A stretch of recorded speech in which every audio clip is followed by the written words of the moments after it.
Hello everyone, my name is Roger and I will be guiding you through the explanation and usage of the personalization principle.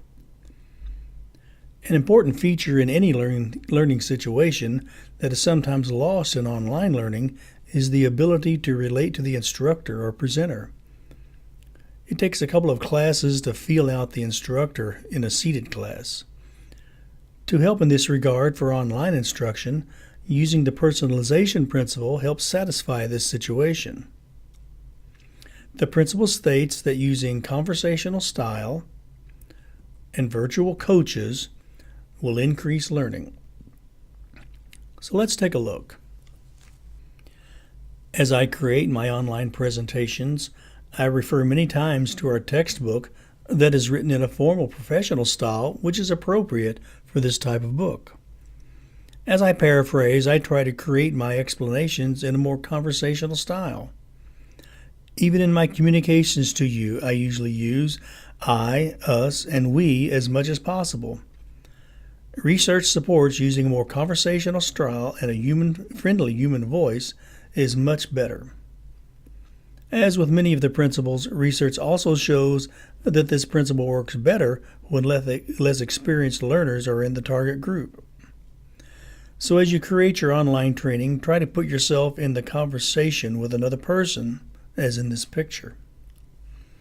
As I have stated before, online training should not be information delivery. It should be able to connect with the online learner. According to cognitive theory of learning, humans try to make sense of presented material by applying appropriate cognitive processes. Historically, we have learned from other humans, so it makes sense that the more human-like we can make our learning, the more apt learning will take place.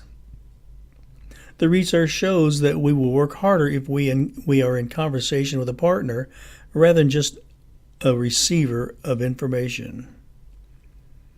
The more social cues you create in online instruction, the more human-like it will be. Let's explore the importance of social cues. Social cues can prime deeper learning. So if you have an instructional message with social cues, it activates a social response with the learner. This increases active cognitive processing, which increases the quality of the learning outcome. Research bears this out. Let's take a look. This chart is a recreation of the one on page 187 of our textbook. It shows just how effective the personalization version of audio text, or on-screen text for that matter, is in online instruction.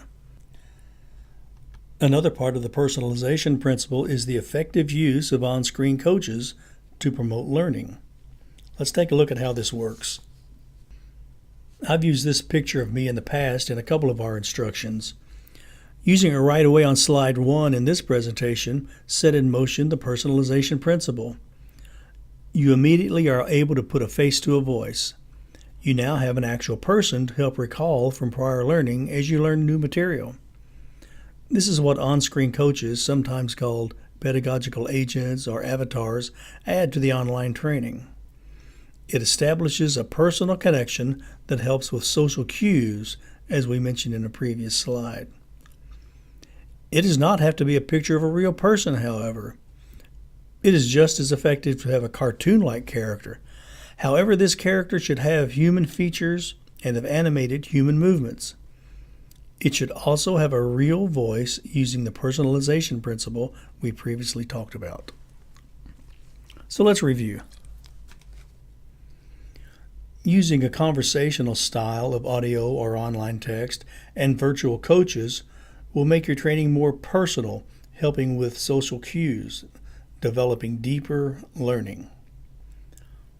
This is Roger saying thanks for participating in the training.